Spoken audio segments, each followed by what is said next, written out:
Where do we go when we sleep? What are dreams but echoes of trauma that we register beneath the black stillness of nothing? We are nothing. Sinister Narratives presents The French Beauty and the Beast in Blue. The glamorous world of fashion had once been my sanctuary, the runway my stage, the camera my adoring audience. But like all fleeting dreams, reality had crashed through my carefully constructed facade. At 27, I was deemed too old, discarded like a forgotten relic, my career extinguished by the harsh light of a merciless industry. I found myself in Los Angeles, a city of bright lights and shattered dreams. The streets were a stark contrast to the glitz and glamour I had once known. The harsh reality of my situation weighed heavily on my shoulders. The echoes of my past success, a haunting reminder of what had slipped through my fingers. As days turned into weeks, desperation gnawed at me. I sent out countless resumes, attended auditions, and reached out to anyone who might be able to offer me a lifeline. But the doors remained firmly shut, the city's unforgiving grip refusing to release me from its clutches. And then, like a cruel twist of fate, he entered my life. Officer Mark Johnson, a seemingly kind and helpful face in a sea of strangers. He approached me one day as I walked down the street, his smile warm and reassuring. He claimed he had noticed me from afar, my beauty and grace catching his attention. At first, his attention was a welcome distraction from the abyss of my circumstances. He seemed genuinely interested in my story, offering his support and reassurance.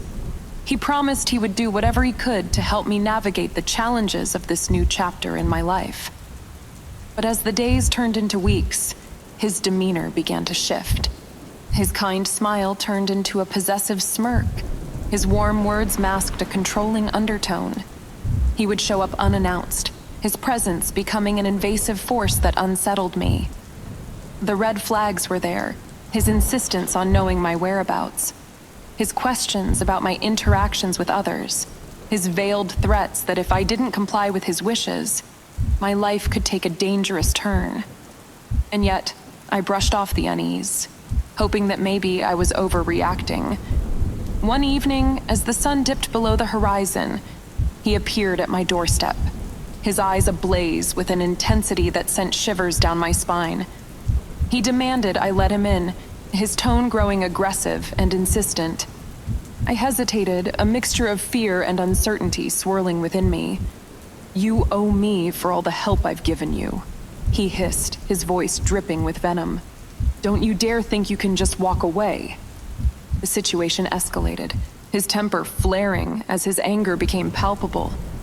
I trembled in his presence, trapped between the walls of my own apartment, my heart racing as I realized the danger I was in.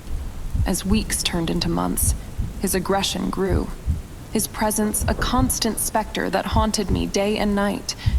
The city that had once held the promise of new beginnings had transformed into a prison, the suffocating grip of Officer Johnson becoming inescapable.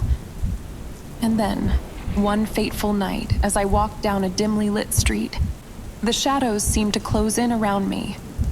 I could feel his eyes on me, a chilling sensation that sent a shiver down my spine. I quickened my pace, my heart pounding as I turned a corner, hoping to escape his relentless pursuit. But as I glanced over my shoulder, my blood turned to ice.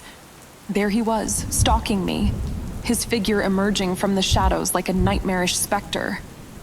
Panic surged through me, my mind racing for an escape as I realized I was trapped, a mouse in the clutches of a predatory cat. Before I could react, he lunged forward, his grip like a vice around my arm. I struggled, my cries for help drowned out by the darkness that surrounded us. His grip tightened, his fingers digging into my flesh as he dragged me toward a waiting vehicle. "Enough running," he growled, his voice a guttural snarl. "You're mine now." Terror consumed me as the reality of the situation crashed over me like a tidal wave. My attempts to break free were futile, his strength overpowering my desperation. As the car's door closed behind me, I felt a sense of hopelessness settle over me, a realization that this nightmare might be my final chapter. And so, as the vehicle sped into the night, I stared out into the darkness, my heart heavy with dread. The city lights blurred into a dizzying kaleidoscope, a cruel reminder of the world I had once known, the life that had been stolen from me. Officer Mark Johnson had become my tormentor, a predator who had stalked and trapped me in a nightmare of his own making. As we drove deeper into the unknown, the fear and uncertainty that gripped me intensified, a chilling reminder that some monsters wore a badge, and my battle for survival had only just begun. The vehicle hurtled through the night, my heart pounding like a frantic drumbeat against my chest. The darkness outside seemed to stretch on endlessly, a foreboding abyss that matched the turmoil within me. I was trapped, a prisoner of my own fear, with no idea where this harrowing journey would lead. As the car slowed and finally came to a stop, my mind raced for an opportunity to escape. My hands trembled as I felt around the confines of the vehicle, fingers brushing against something cold and metallic, a knife, the very tool of my own survival. With adrenaline coursing through my veins, I seized the knife, my fingers curling around the hilt with a newfound determination. As the door swung open, I acted on instinct, lunging forward with a desperate force I didn't know I possessed. The blade found its target, sinking deep into Officer Johnson's chest. His eyes widened in shock, a guttural gasp escaping his lips. Blood spilled from the wound, staining his uniform crimson as he stumbled backward. His grip on me loosened, and with a surge of adrenaline-fueled strength, I pushed him away, my breath ragged and labored. I fled into the night, my heart pounding like a drumbeat in my ears. Every shadow seemed to hold a threat, every corner of the city a potential hiding place for danger. But I couldn't stop. I couldn't afford to be caught by his dirty cop comrades, who would surely paint me as the villain in this twisted tale. Days turned into nights as I navigated the city's underbelly, always on the move, always watching my back. I became a ghost, a phantom that slipped through the cracks, my heart heavy with the weight of what I had done. I was wanted for murder, a fugitive in a city that had once promised me a new beginning. And then, like a malevolent shadow, his cop friends began their pursuit. Their tactics were ruthless, their actions fueled by a corrupt sense of justice. They manipulated the evidence, spun a narrative that painted me as the perpetrator, the cold-blooded murderer of one of their own. As the net closed in around me, I found myself cornered and desperate. Every alley I turned down, every street I walked, felt like a trap waiting to spring shut.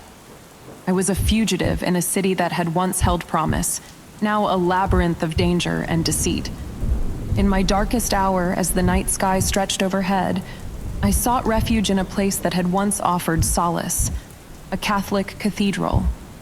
Its grandeur and sanctity provided a stark contrast to the chaos that had consumed my life.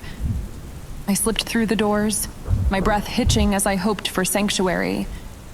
But as I entered, a chill ran down my spine. The cathedral was filled with mourners, a congregation gathered for a somber occasion. My heart raced as I realized the truth. I had stumbled upon Officer Johnson's wake. The man I had killed, the one who had stalked and terrorized me, was being mourned by those who had known him. My pulse quickened as I scanned the room, my eyes landing on a woman whose grief was palpable, her tear-streaked face etched with pain. His wife. The weight of what I had done crashed down on me, a crushing realization that my actions had far-reaching consequences. I turned to leave, the weight of guilt and fear pressing against my chest. But just as I reached the door, her eyes met mine, a glimmer of recognition flickering within them.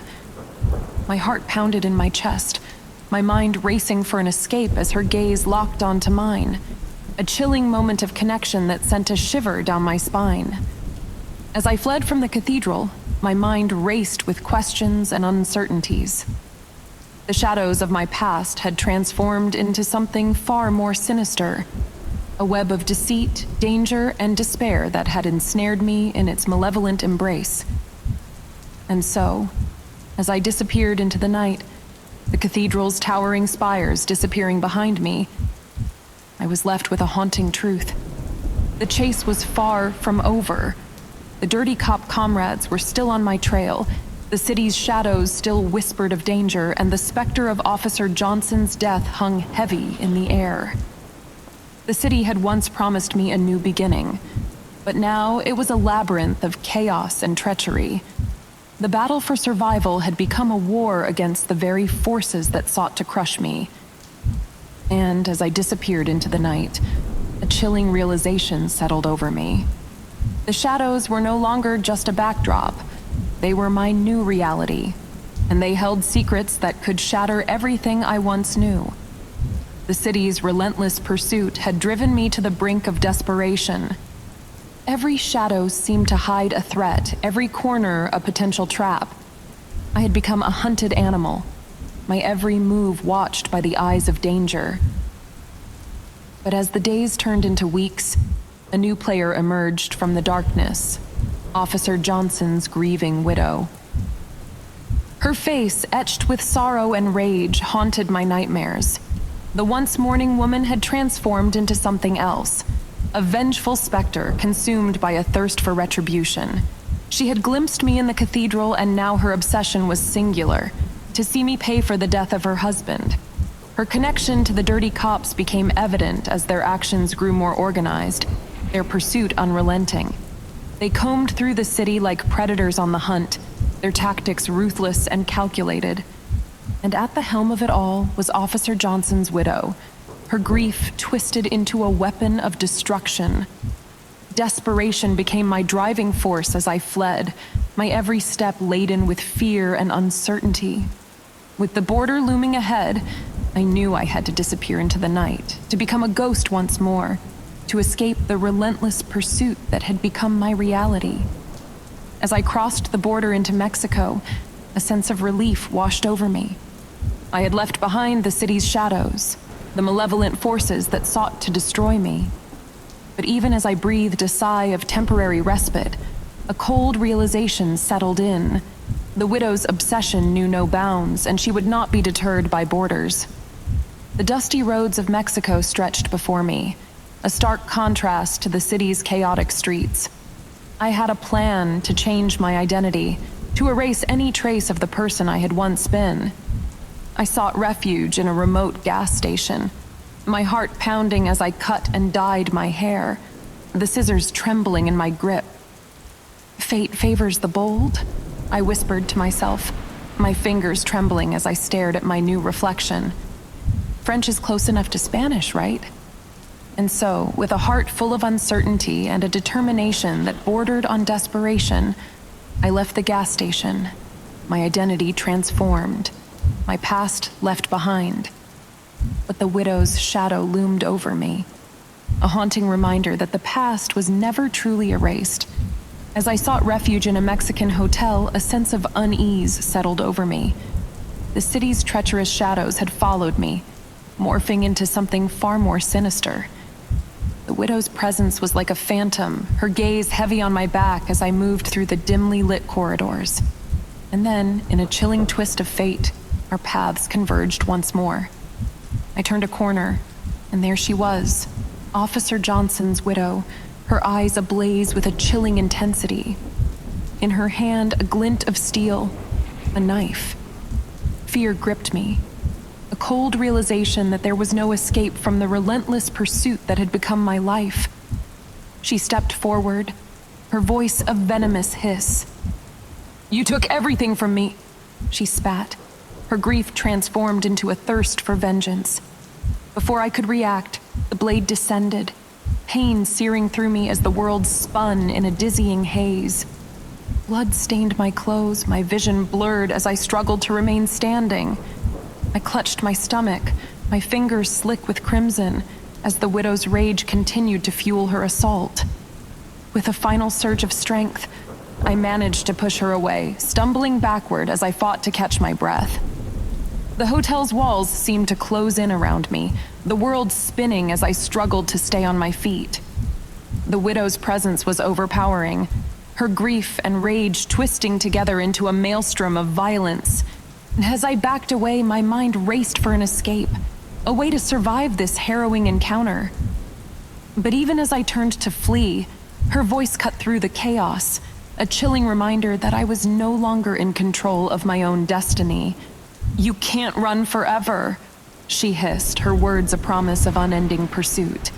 And so, as I fled into the night, pain radiating through my body, a chilling realization settled over me. The shadows of my past had transformed into something far more sinister. The city's malevolent forces had become a vengeful widow's pursuit, and her quest for retribution knew no bounds. As the world around me blurred into darkness, I was left with a haunting truth. The battle for survival was far from over, and the relentless pursuit that had become my reality would continue to shape my destiny in ways I could never have imagined. Consciousness returned to me like a distant echo, a haze of pain and confusion shrouding my senses. My vision cleared to reveal the sterile white of a hotel room, its familiarity sending a shiver down my spine. I tried to move, only to realize that I was bound, my wrists and ankles secured with unforgiving restraints. Panic surged through me as I struggled against my bonds, my breath ragged and labored.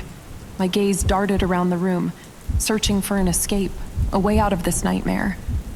But every corner seemed to hold me captive, a suffocating reminder that I was trapped once more.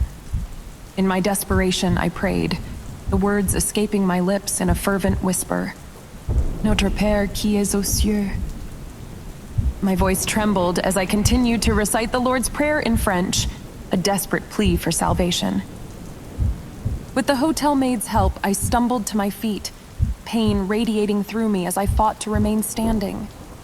She whispered in Spanish, her words a promise of escape. We moved through the corridors with urgency, my hand clutching my side, my grip unyielding on the knife that had once been used against me. As we navigated the labyrinthine hotel, the widow's presence lingered in the air, a haunting reminder that danger was never far behind. My determination burned bright, fueled by a thirst for vengeance that matched her own. The knife in my hand became an extension of my will, a tool of survival that would lead me to victory or ruin. And then, in a chilling showdown, our paths converged once more. The widow stood before me, her eyes ablaze with rage, her blade glinting in the dim light. A battle of wills and steel ensued, a symphony of strikes and parries that echoed through the air. We danced on the precipice of destruction, a deadly waltz of violence and vengeance. The hotel room became a stage for our gruesome performance, a battleground for our bitter rivalry. Each blow I struck was met with equal force. Each wound I suffered a testament to the widow's determination. Splashes of crimson and scarlet swirled in the air, splattered on the walls and cream-colored carpet. She grazed my arms, and that was okay because she missed the skin of my neck, but I didn't miss hers. I stepped back, marveling at the masterpiece before me, watching as the blood climbed the back of her throat, gushing through her teeth. Our bodies became a canvas for each other's pain, the very essence of our conflict etched into every bruise and bleeding orifice. But even as I felt my strength wane, my palms slick with sweat, a fire burned within me. And then, with a final surge of strength, a blow landed true. A fatal wound that left the widow's gaze vacant, her blade slipping from her grasp. The weight of her collapsed onto mine. I could have bit her ear off, but I didn't. Instead, I whispered deliciously, "I didn't sleep with your husband, but I could have."